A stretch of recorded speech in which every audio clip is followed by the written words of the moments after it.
व्यंग लेख का शीर्षक है पिंजरों की ओवरहोलिंग।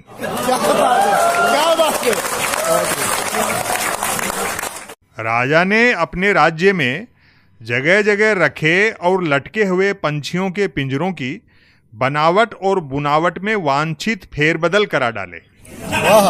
हर पिंजरे पर उसका नाम स्वभाषा में लिखवा दिया, आकार छोटा करा दिया और ताड़ियों का न सिर्फ फासला कम करा दिया बल्कि उनकी क्रम संख्या भी बदलवा दी।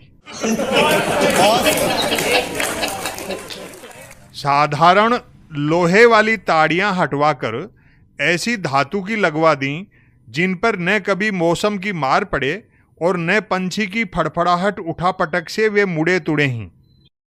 प्रत्येक पिंजरे में एक की जगह चारों दिशाओं में 4 द्वार रखवाए ताकि एक ही पिंजरे में एक से अधिक पंछी भीतर करते समय किसी को यह न सुनने को मिले कि प्रतीक्षा कीजिए अभी तुम कतार में हो।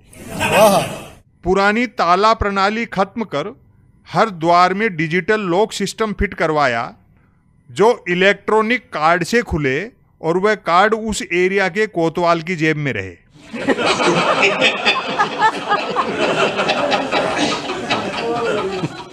राजा की दलील थी कि पुराने पिंजरे अतीत की स्मृतियों के प्रतीक थे।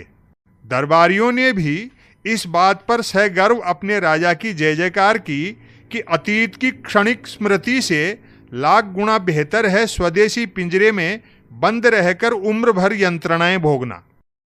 पिंजरों का आकार छोटा करा देने से अब कम स्पेस में अधिक पिंजरे रखे लटकाए जा सकेंगे। हालांकि किसी को एक बार अंदर करने के बाद बाहर नहीं निकालना है, लेकिन 4 द्वार रखने से यह प्रचार किया जा सकेगा कि पंछियों के मजे देखिए, बाहर निकलने को 4-4 द्वार उपलब्ध हैं।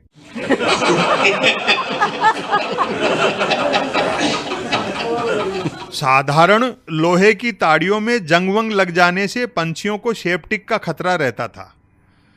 ताड़ियों का फासला घटा देने से पंछियों का बाहरी हवा के प्रकोप से अधिकतम बचाव होगा और उनकी क्रम संख्या बदल देने से पूरे राज्य में बड़े परिवर्तन का बड़ा मैसेज जाएगा।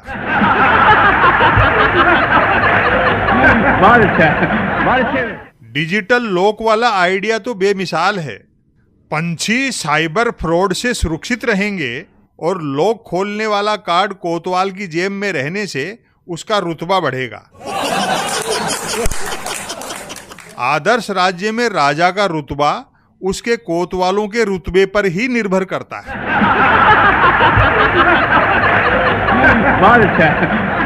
दरअसल पिंजरों की ओवरहोलिंग को लेकर राजा की अपनी चिंताएं थी। वह चील, कौं, बाजों से अधिक चिड़ियाओं, कोयलों, मोरों से आशंकित रहने लगा था।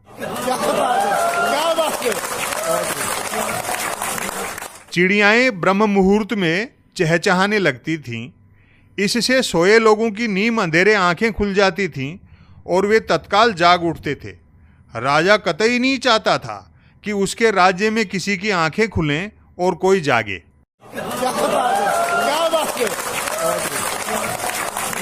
कोयल की कूक भले ही बसंत के आगमन की सूचना देती थी, लेकिन उससे राजा को पतझड़ का बोध होने लगता था।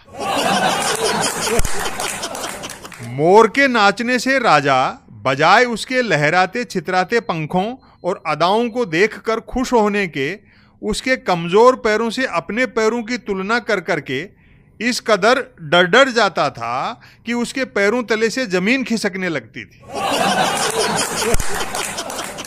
ओवरहोलिंग के बाद फीडबैक देते हुए दरबारियों ने राजा को यह उत्तम सलाह दी कि महाराज, पिंजरों में बंद पंछियों के पैरों पंखों से अदृश्य ब्लेडें और बंधवा दें ताकि फड़फड़ाहट उठापटक करने से वे अधिक लहूलुहान होते रहें और आरोप भी आप पर न आए।